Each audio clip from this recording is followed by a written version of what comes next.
잘 오셨습니다. 우리 강남중앙 침례교회는 16년째, 벌써 16년이 됐나요? 16년째에 1년에 한 번은 꼭 전 교인 선교헌신 주일로 하나님 앞에 올려드립니다. 여러분 호떡 드셨나요? 바깥에 막 호떡집에 뭐 난다고 그러죠? 막 줄이 그냥 오뎅도 있고 꿀떡도 있고, 그러면서 우리가 기억하는 거죠. 한 해에 하나님께서 우리에게 선교를 통하여 얼마나 크게 기뻐하셨는가 돌아보는 겁니다. 돌아보고 더불어 이 일은 또다시 하나님 앞에 내년도에 하나님의 큰 일을 이루는데 우리가 같은 마음을 품겠습니다 라고 고백하는 시간이죠. 이 선교라는 말은 늘 제 마음을 좀 벅차게 합니다. 뛰게 만들어요. 19년 전 저희 가정이 선교지에 갔었을 때 많은 일들이 있었죠. 참 많은 일들이. 그런데 특이하게도 선교지 안에서 있었던 일들보다는 선교지로 가기 전의 일들이 제 머릿속에 더 크게 자리 잡고 있습니다. 이제 제가 직장을 다 정리를 하고 선교지를 가기 위해서, 그때 제가 이제 평신도 선교사로서 이제 자녀를 데리고 이제 선교지로 가려고 했죠. 가족을 데리고, 그때 우리 큰애가 막 돌을 지났을 때였죠. 막 돌을 지났을 때 이제 가기 위해서 결심을 하고 이제 장인어른께 간 겁니다. 장인어른한테 이제 결심을 받으려고. 그때 우리 장인어른께서는 아직 교회에 나오시지도 않으셨고 또 되게 어른들을 잘 섬기셨어요. 어른들을 잘 섬기다 보니까 이 조상에게 제사 지내는 것을 되게 중요하게 여기셨어요. 그러다 보니 이 교회에 대해서도 별로 호감이 없으신 거예요. 그때였어요. 그때 제가 이제 막 1살 된 우리 예진이를 데리고 제 아내를 데리고 장인어른께 찾아뵌 거죠. 찾아뵈서 장인어른, 제가 이제 직장을 그만두고 이제 가족을 데리고 이제 그때 제가 가지고 있었던 직장도 또 장인어른이 참 좋아하셨던 직장이었어요. 자랑스럽게 여겼던 직장. 근데 그것을 때리치고 뭐 하고요? 때리치고 제가 이제 우리 아이를 데리고 또 당신의 딸을 데리고 제가 선교지로 가려고 합니다. 나가겠습니다.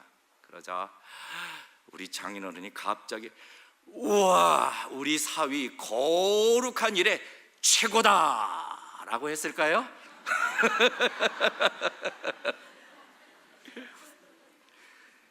한 말씀도 안 하시는 거예요. 얼굴이 굳어지시고 약간 상기되셔가지고 한 말씀도 안 하시는 거예요. 그리고 저를 쳐다보지도 않으시더군요. 그렇죠.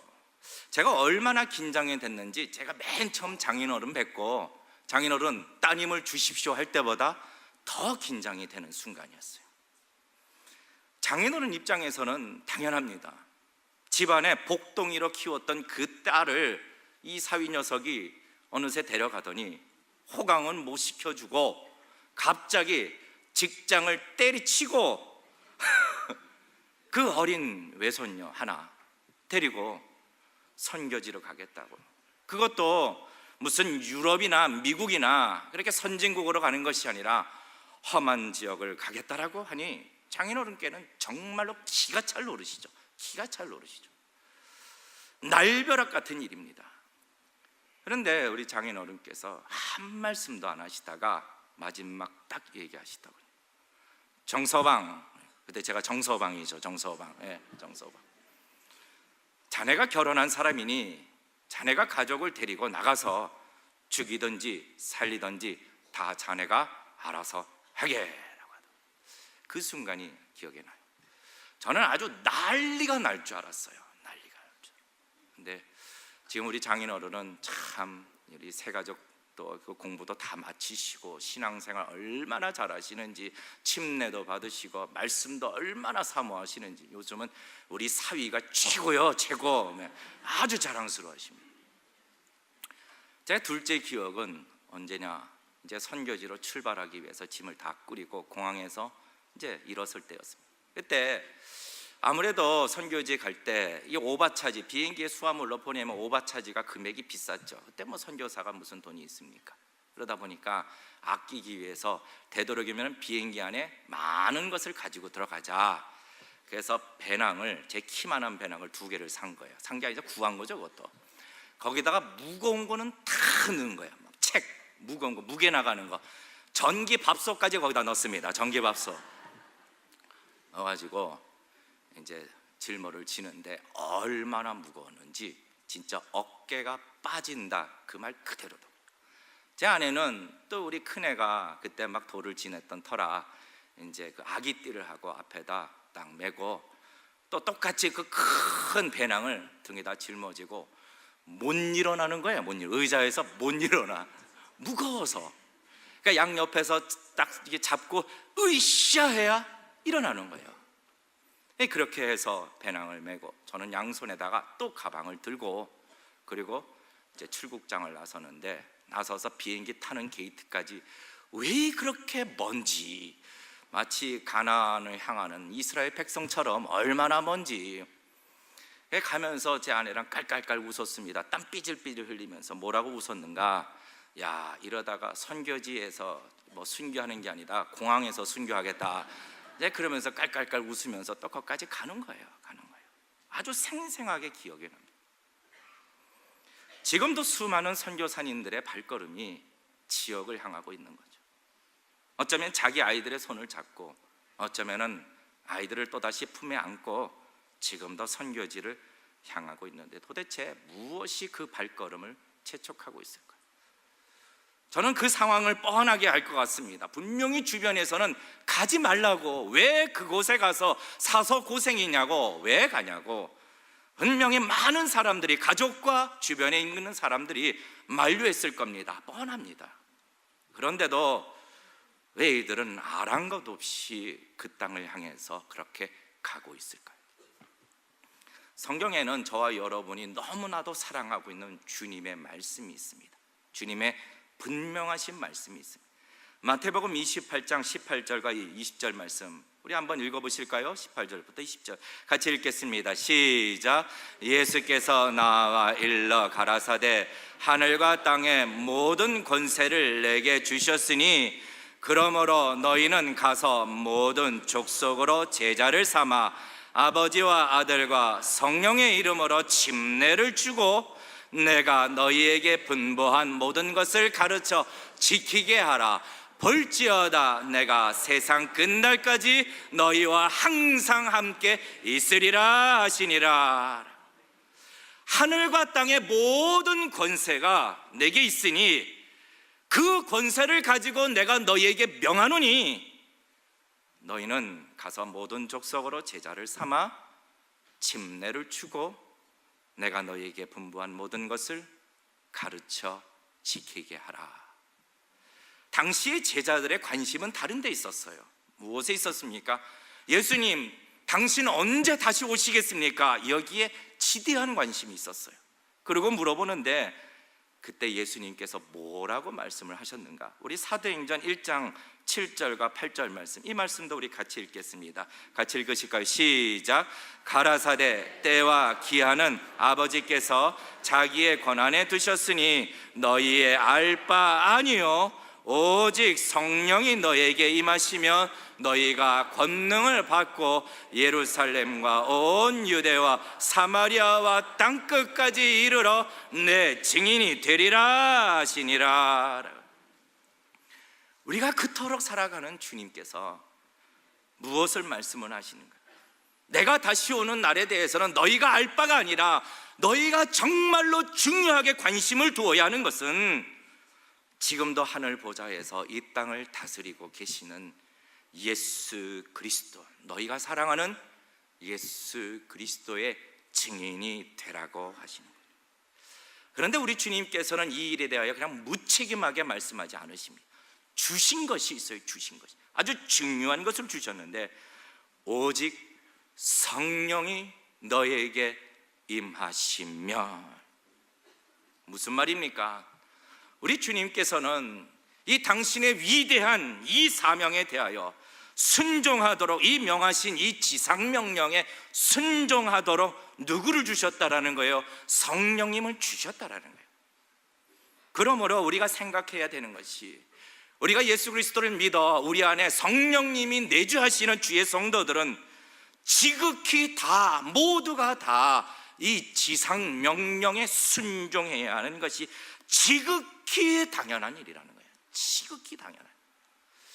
오늘 이 일에 대하여 빌립보서는 우리에게 하나님께서 또 다른 말씀을 주고 계세요. 또 다른 말씀. 어떤 말씀을 주시는가 우리 좀 살펴보기를 원합니다. 자, 빌립보서 1장 6절에 있는 말씀을 우리가 좀 읽기 원하는데 우리 같이 한번 읽어보실까요? 시작. 너희 속에 착한 일을 시작하신 이가 예수 그리스도의 날까지 이루실 줄을 우리가 확신하노라. 너희 속에 착한 일을 시작하지. 하나님께서 너희 속에 착한 일을 시작하셨다. 이 이야기는 크게 두 가지를 의미하고 있습니다. 첫째 한 가지는 성도가 이 거룩함을 이루어가는 일을 하나님이 시작하셨다는 거예요. 성도는 새 생명을 얻었다, 중생을 얻었다, born again, 다시 태어났다. 그 후에 바로 시작되는 것이 이 거룩함을 이루어가는 것이에요. 마치 생명이 있는 그 아기가 키가 자라게 되고 머리가 자라게 되고 밥을 먹게 되고 또 말을 하게 되고 걷게 되고 하는 것처럼 지극히 당연한 일, 우리가 성도들에게 있어서 이 거룩함을 이루는 일은 뭐 시작하고 싶어서 시작하고 원치 않으면 시작되지 않고 이런 것이 아니라 이 중생 자체가 하나님께서 시작하신 일이기 때문에 중생 후에 시작이 되는 이 거룩함을 이루는 일도 바로 하나님이 시작하게 하셨다는 거죠.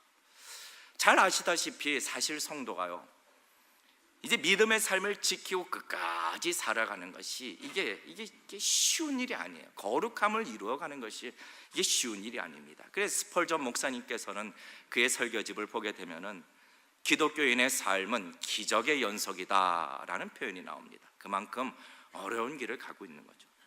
그런데 우리가 잘 알아야 하는 것이 하나님이 우리에게 주시는 말씀이, 하나님은 성도의 거룩함을 시작하게 하시지만 더불어 이 완성도 하나님이 이루신다라고 말씀하고 있는 것이죠. 너희 속에 착한 일을 시작하신 이가 그리스도의 날까지 온전히 이루실 줄을 확신하노라. 중요한 것은 성도가 우리에게 주어진 이 거룩함에 대하여 그냥 근심하거나 염려하거나 걱정하거나 두려워하는 것이 아니라 그냥 단순하게 심플리 그냥 순종하면 되는 거예요. 너는 단지 순종해라. 완성은 누가 이루시겠다고요?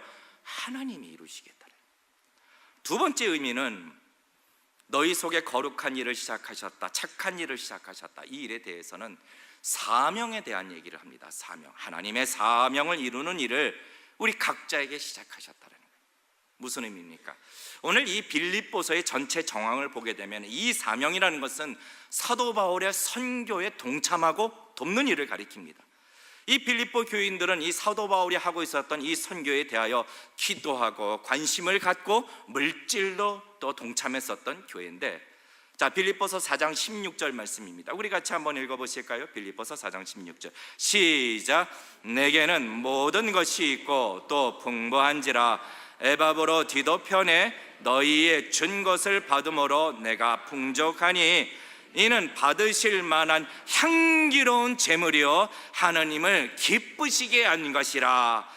너희가 선교로 인하여 나에게 보내준 것은 하나님이 받으실 만한 향기로운 제물이고 하나님을 기쁘시게 한 거다. 그런데 지금 이 빌립보 교인에게는 문제가 있는 게, 그렇게 기도하고 물질로 덮고 있고 관심을 가졌던 이 사도 바울 선생님이 지금 감옥에 있다라는 거예요. 감옥. 그리고 언제 나올지 모르게 된 상황입니다. 늘 이 빌립보 교회는 바울을 의지했어요. 바울을 의지했는데 이 상황이 그들에게 큰 낙심이 되고 두려움이 되는 거죠. 이제 사도 바울 선생님은 여기서 끝난 것인가? 그러면 어떻게, 우리는 어떻게 해야 되는가? 라는 염려와 패닉에 빠지게 되는 거예요. 패닉. 자, 그럼 빌립보 교인은 그렇다 칩시다. 사도 바울 선생님 생각해 볼까요? 이분은요, 그 누구보다도 자기 사명에 대해서 잘 알았습니다. 확신하였습니다. 이 일에 대하여 자기 목숨도 아끼지 아니합니다. 자, 사도행전 20장 24절 말씀 우리 같이 한번 읽어보실까요? 사도행전 20장 24절 시작. 나의 달려갈 길과 주 예수께 받은 사명 곧 하나님의 복음의 은혜의 복음 증거하는 일을 마치려 하면은 나의 생명을 조금 더 귀한 것으로 여기지 아니하노라 라고요.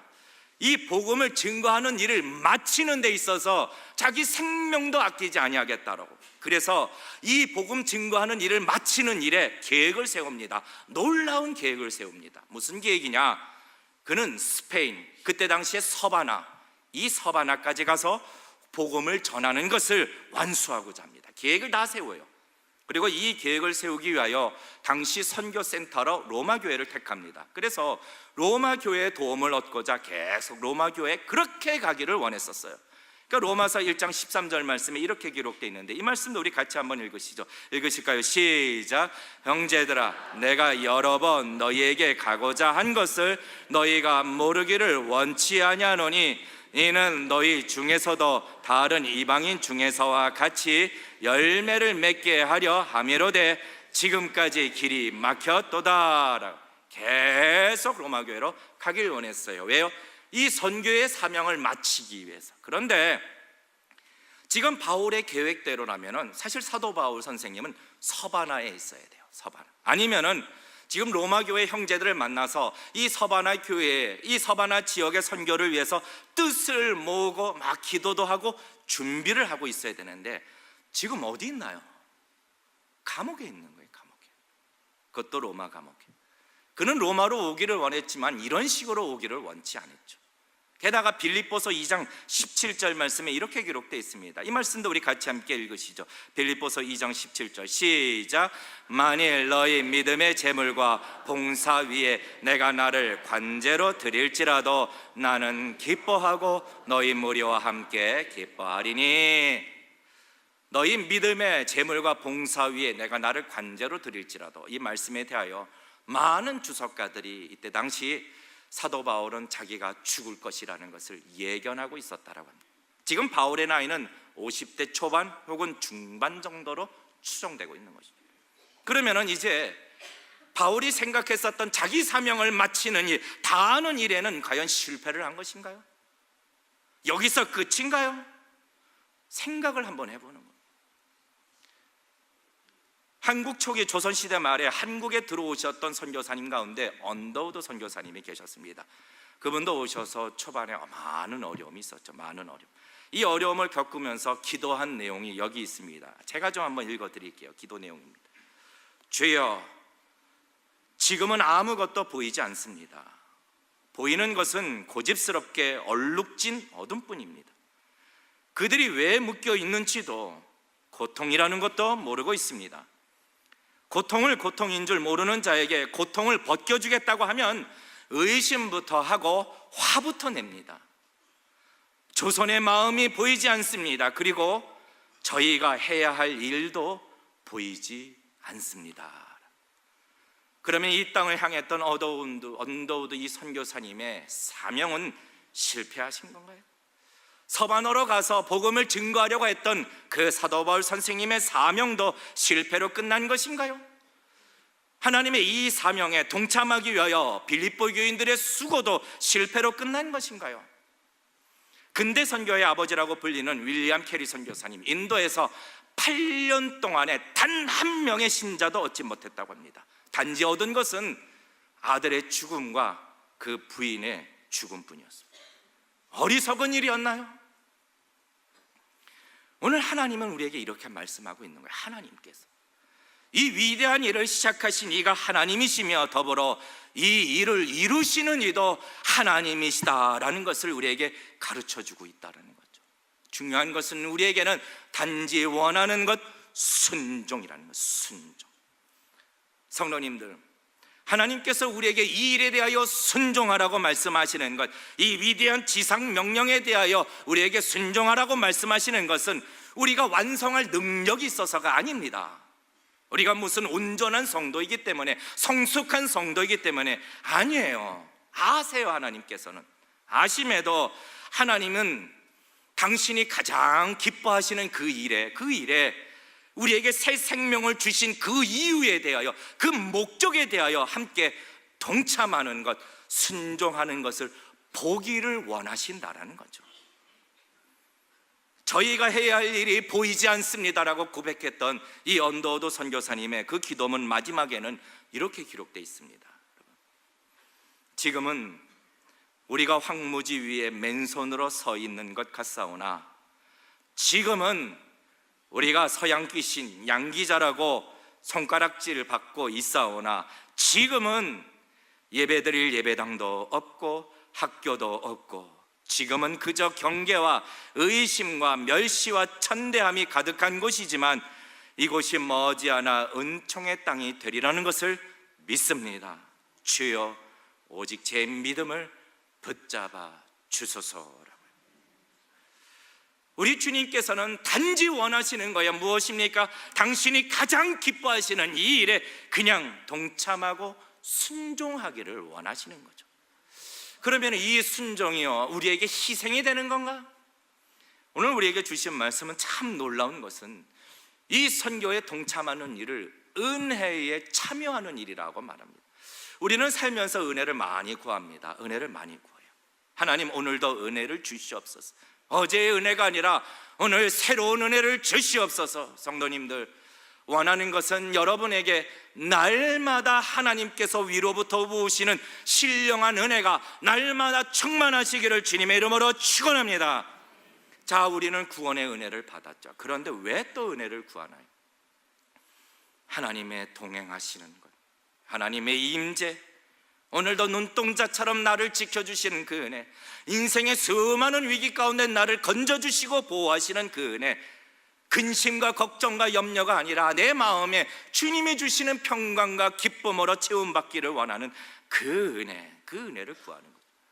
그런데 오늘 빌립보서 1장 7절 말씀에 뭐라고 기록되고 있나요? 우리 한번 읽으실까요? 빌립보서 1장 7절 말씀입니다. 같이 읽겠습니다. 시작. 내가 너희 무리를 위하여 이와 같이 생각하는 것이 마땅하니 이는 너희가 내 마음에 있으며 나의 매임과 복음을 변명함과 확정함에 너희가 다 나와 함께 은혜에 참여한 자가 됨이니라. 은혜에 참여한 자가 됨이니라.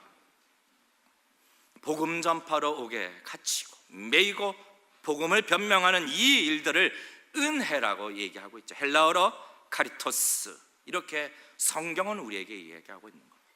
이 일에 대하여 동참하는 것을 은혜에 참여하는 것이라고 말씀을 하고 있는 것이죠. 여러분, 왜 이것을 은혜에 참여하고 있는 것이라고 우리에게 말씀하실까?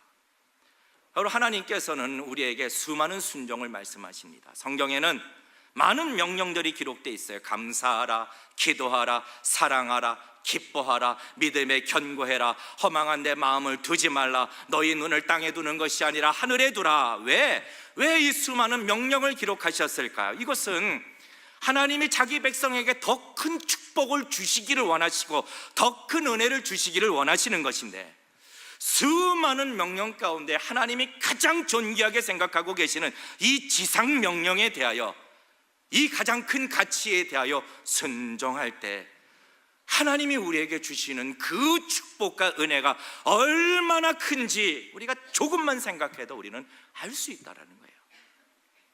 실제로 우리 강남중앙 침례교회는 2002년 당시였습니다. 제가 이제 선교지에서 돌아왔을 때 그해 목사님께서 그때 이제 처음 이 선교 축제를 준비하라 말씀에 순종하고, 2002년 당시 우리 교회는 국내 미자립 교회 47개 교회, 그리고 선교사님 27개 가정을 돕고 있었습니다. 그런데 지금은요, 해외 선교사님들 가정 120가정을 돕고 있고, 미자립교회 150개 교회를 돕고 있고, 기관 23개를 포함하여 도합 약 300개의 처소를 매월 우리가 도움을 드리고 있습니다. 그러면은 어떻게 보면은 선교위원회 재정이나 교회의 재정이 자꾸 바닥이 나야 되지 않나요? 놀랍게도 하나님께서는 교회의 재정에 하나님이 축복하고 있다라는 사실입니다. 우리에게 이것을 보여주고 계시는 거예요. 성도님들의 경우도 동일합니다. 이제 신방을 가면 많은 얘기를 들어요. 그런데 이 은혜를 그대로 경험하는 성도님들이 얼마나 많은지 몰라요. 여러분, 이 성경의 하나님의 말씀으로 믿으십니까? 여러분, 누가복음 6장 38절 말씀에 뭐라고 기록되어 있는지 우리 한번 읽어보시죠. 누가복음 6장 38절 시작. 주라, 그리하면 너에게 줄 것이니 곧 후히 되어 누르고 흔들어 넘치도록 하여 너희에게 어떻게 해요? 안겨주리라. 너희의 헤아리는 그 헤아림으로 너희도 헤아림을 도로 받을 것이니라. 아멘. 이것이 일을 행하시는 저와 하나님, 저와 이 여러분의 하나님이신 줄 믿으시기를 축원합니다. 이게 하나님이 일하시는 원리예요. 원리. 주라, 내가 주겠다예요. 내가 후이 되고 누르고 흔들어 넘치도록 내가 주겠다. 하나님의 이 선교라는 위대한 일에 동참하는 것은 그냥 희생이 아니라 은혜에 참여하는 것이라고 우리에게 말씀하고 있는 것입니다. 남미 최초 선교사님이신 영국 해군 장교 출신의 엘렌 가디너 선교사님의 글입니다. 이분은 선교지에서 1년 동안에 그의 자녀와 아내를 다 잃어버립니다. 그리고 그 상황에 대해서 정말로 이해할 수 없다라고 고통하셨던 분인데, 그의 일기장에 이렇게 기록되어 있습니다. 주님께서는 주님의 측량할 수 없는 지혜로 지난 1년간 내게 귀여운 아기와 그리고 사랑하는 아내를 데려가셨다. 나는 이 땅에서 더 이상 위로가 없고 나는 늘 슬픔의 나날을 보냈지만, 그러나 내 깊은 환난 속에서 하나님은 그의 자비와 위로로 나를 그냥 내버려 두지 않으셨다. 결국 그는 또다시 남미로 떠납니다. 그 원주민에게 결국 가서 또다시 죽임을 당하죠. 살해를 당하죠. 순교를 당하는데, 마지막 죽기 전에 그가 쓴 글이 이렇습니다. 나는 잠을 자거나 깨어 있거나 말로 형용할 수 없는 기쁨으로 가득 차 있습니다. 나는 이제 굶어 죽을지도 모릅니다. 그러나 나는 배가 고프거나 목마르지 않습니다. 어떻게 이렇게 고백할 수 있을까요? 은혜 가운데 있기 때문입니다. 은혜 가운데. 그럼 마지막으로 도대체 하나님께서는 이 일에 동참하는 이들을 어떻게 책임져 주시는가? 우리 한번 보십시오. 하나님이 어떻게 일하시는가? 자, 빌립보서 4장 16절과 17절 말씀인데 우리 같이 함께 읽겠습니다. 시작. 데살로니가에 있을 때에 너희가 한 번 두 번 나의 쓸 것을 보내었도다. 내가 선물을 구함이 아니요 오직 너희에게 유익하도록 과실이 번성하기를 구함이니라. 자, 사도 바울 선생님이 기도한 게 있어요. 빌립보 교인들을 위해서 선교 헌금을 내게 보내달라고 기도한 것이 아니라 하나님께서 그 빌립보 교인들에게 유익한 열매가 가득하도록 번성하도록 기도를 합니다. 자, 이 일에 대하여 하나님은 응답을 하시는데 어떤 방법으로 응답을 하십니까? 먼저 그들로 하여금 사도 바울에게 선교 헌금을 보내도록 하신다는 거예요. 그러니까 이 순종을 통하여 내가 그들에게 이 열매를 풍성케 하시겠다라는 하나님의 작정이라는 거죠. 하나님은 우리 성도에게 풍성한 것을 채우기를 원하십니다. 필요한 것을 채워주시기를 원하십니다. 그런데 이 일을 위하여 우리에게 무엇을 순종하기를 원하시는가?